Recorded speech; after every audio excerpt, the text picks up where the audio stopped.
Assalamualaikum warahmatullahi wabarakatuh. Selamat pagi anak-anak semuanya. Selamat berjumpa kembali di pembelajaran IPS kali ini. Kita akan jalan-jalan ke negara-negara yang ada di benua setelah kita menjelajahi benua-benua yang ada di dunia. Kali ini kita akan masuk ke wilayah negara di masing-masing benua. Salah satu negara yang akan kita jelajahi yaitu ada di benua Asia. Oke, kita akan perhatikan. Pagi ini kita akan menuju negara mana? Kalau kita dari Indonesia, kita akan menuju ke negara yang ada di benua Asia bagian timur. Negara apa itu? Ya, kita dari Indonesia langsung berangkat menuju ke negara Jepang. Oke, sekarang kita posisi sudah ada di negara Jepang. Mari kita jalan-jalan. Ya, karena itu, Bapak berharap anak-anak semuanya tetap sehat dan bisa mengikuti pembelajaran kita ini jalan-jalan di negara Jepang dengan semangat dan bisa mengetahui bagaimana kondisi negara Jepang yang kita kunjungi kali ini. Mari kita lihat, simak bagaimanakah negara Jepang itu. Negara Jepang ini terkenal dengan industrinya yang sangat luar biasa. Kalau kita jalan-jalan di jalanan pasti banyak produk-produk Jepang ya. Mobil-mobil banyak diproduksi oleh Jepang di negara kita itu. Kita perhatikan peta negara Jepang. Ya, tadi sudah kita sebutkan bahwa di peta dunia tadi, Jepang itu berada di Asia bagian timur. Oke. Dengan batas-batas wilayahnya, nanti kita akan coba tinjau lebih lanjut. Jepang itu ada pulau-pulau terbesar, yaitu ada berapa pulaunya? Ada 4, yaitu Pulau Hokkaido di sebelah utara, di tengah ada Pulau Honshu, di sebelah timur ada Pulau Shikoku dan Pulau Kyushu. Ibu kota Tokyo-nya ada di Pulau Honshu. Batas wilayahnya diperhatikan di sebelah barat itu dibatasi oleh Laut Jepang. Di sebelah timur ada Samudra Pasifik. Di sebelah selatan ada Laut Filipina. Ini di sebelah timurnya juga ada negara Korea, yaitu Korea Utara dan Korea Selatan. Bagaimanakah bentuk pemerintahan Jepang? Sistem pemerintahan di Jepang itu masih berupa kekaisaran atau kerajaan. Kepala negaranya yaitu kaisar, sedangkan kepala pemerintahannya dipimpin oleh Perdana Menteri. Ibu kotanya itu ada di Tokyo. Tokyo itu masuk ke wilayah Pulau Honshu. Mata uang yang dipakai dalam transaksi ekonomi yaitu menggunakan mata uang yen. Sedangkan agama yang berkembang di sana mayoritas itu adalah agama Shinto, agama Buddha, agama Kristen, dan ada juga agama yang lainnya. Bagaimana pembagian wilayahnya Jepang? Jepang itu dibagi menjadi 8 wilayah seperti yang ada pada peta itu.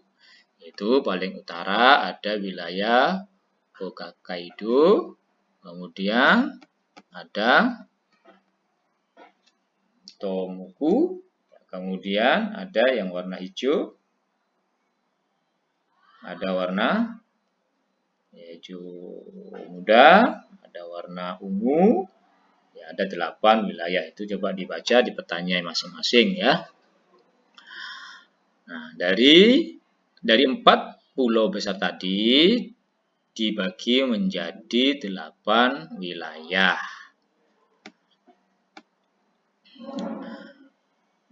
Sekarang kita masuk ke letaknya dan batas-batas wilayahnya. Secara astronomis, wilayah Jepang itu berada pada posisi 128 derajat bujur timur sampai 146 derajat bujur timur. Dan 30 derajat lintang utara sampai 47 derajat lintang utara. Jadi posisinya semuanya ada di wilayah utara, garis khatulistiwa, dan ada di wilayah timur dari Greenwich. Dengan luas keseluruhan negara Jepang itu kurang lebih 377.815 km persegi. Ini terdiri dari 300 buah pulau, jadi termasuk negara kepulauan. Batas wilayahnya sebelah barat itu ada Korea dan Rusia, jadi dibatasi oleh Laut Jepang ya. Kemudian di sebelah timur itu ada Samudra Pasifik, di sebelah selatan itu dibatasi oleh Laut Cina Timur dan Laut Filipina. Sedangkan di sebelah utara ada Laut Okhotsk, ini juga termasuk Laut Jepang ya. Iklim yang berkembang di sana, sebagian besar wilayah Jepang itu beriklim sedang dengan 4 musim, yaitu musim semi, musim panas, musim gugur, dan musim dingin. Nah, pada saat musim panas di Jepang itu siswanya bisa libur 1 bulan. Ya. Kapan terjadinya? Bulan Juni sampai September di situ mengalami musim panas. Dan bulan Oktober sampai Mei turun hujan salju sehingga suhunya bisa mencapai minus 7 derajat sampai 7 derajat Celcius. Dan wilayah pantai barat, sedangkan wilayah pantai timur terjadi angin kering. Pantai timur Jepang dipengaruhi arus panas. Di wilayah timur itu ada arus panas namanya Kuroshio dari selatan dan arus dingin Oyoshiwo dari utara. Ini di pantai timur, jadi pertemuan antara arus panas dan arus dingin. Inilah yang membuat ikan-ikan di Jepang itu cepat besar ya, karena ada pertemuan arus panas di sebelah selatan dan arus dingin dari wilayah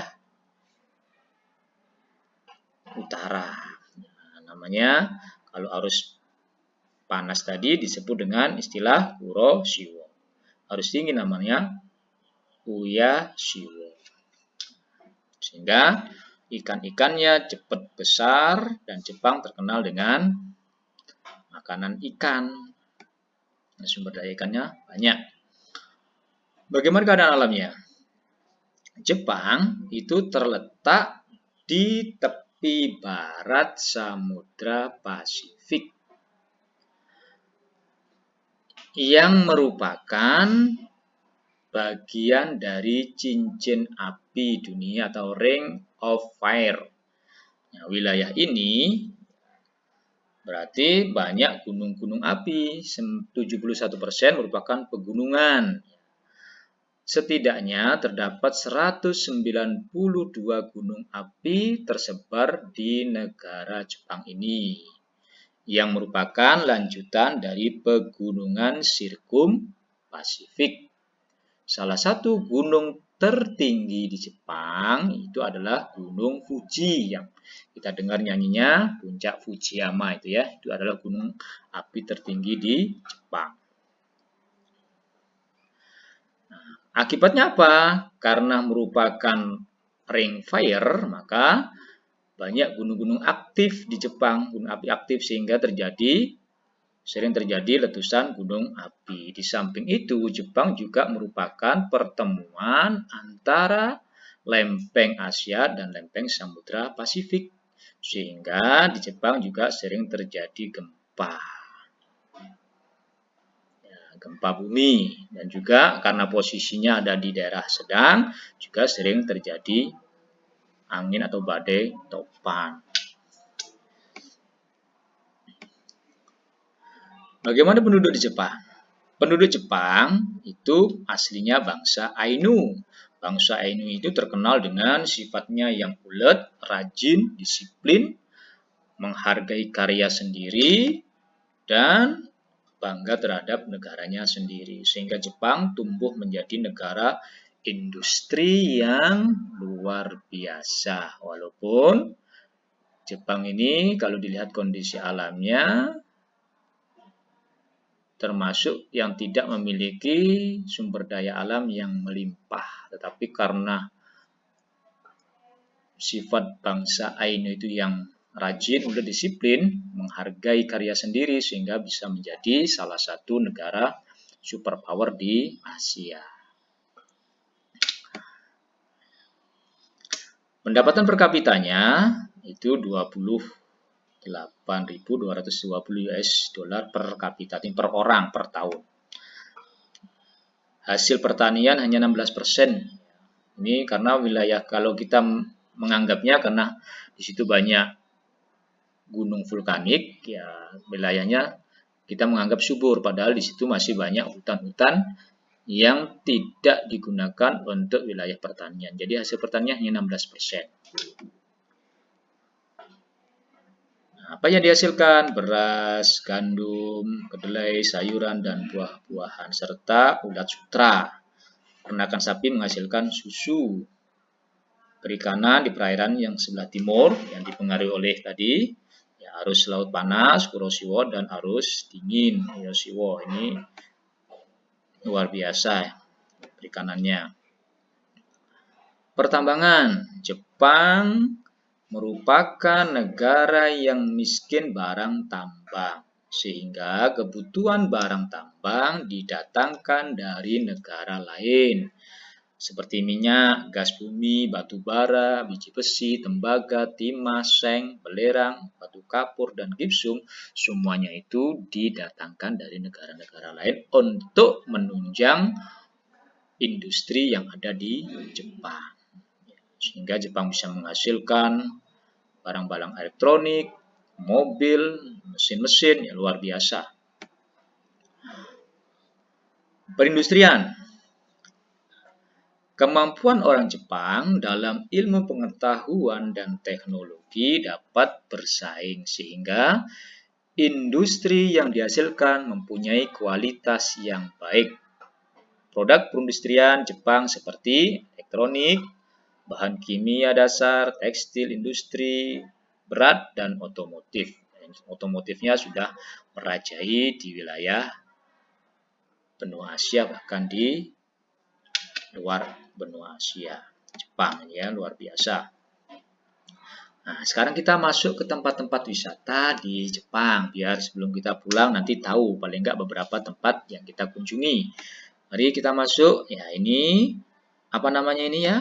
Ini namanya Tokyo Disney Sea. Ya, ini ada di Tokyo. Ini wahana permainan Disney.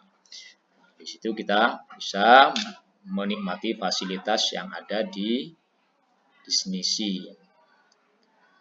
Yang kedua kita kunjungi, ini sebuah memori namanya Hiroshima Peace Memorial untuk mengenang jatuhnya bom atom di kota Hiroshima. Ini dibangun sebuah monumen ya, Hiroshima Peace Memorial. Kita bisa kunjungi. Kemudian yang ketiga kita masuk di Golden Pavilion. Ini adalah kuil Buddha yang ada di Jepang. Tadi kan agama Buddha ada di Jepang ya. Ini Golden Pavilion. Nah, kita nikmati sambil berwisata ria di situ ya, senang-senang. Kemudian ya ini yang tadi Bapak bilang, gunung tertinggi yang ada di Jepang dengan bunga sakuranya namanya Gunung Fuji. Kita kenal dengan Gunung Fujiyama. Itulah jalan-jalan kita ke negara Jepang. Mudah-mudahan bisa dapatkan pengetahuan tentang negara Jepang ini sehingga kalian bisa punya gambaran bagaimanakah negara Jepang itu. Oke, saya Bapak cukupkan sampai di sini. Mudah-mudahan bisa dipahami. Silakan kalian nanti tuangkan pengetahuan kalian di pertanyaan yang ada di CBT. Terima kasih, Bapak akhiri. Wassalamualaikum warahmatullahi wabarakatuh.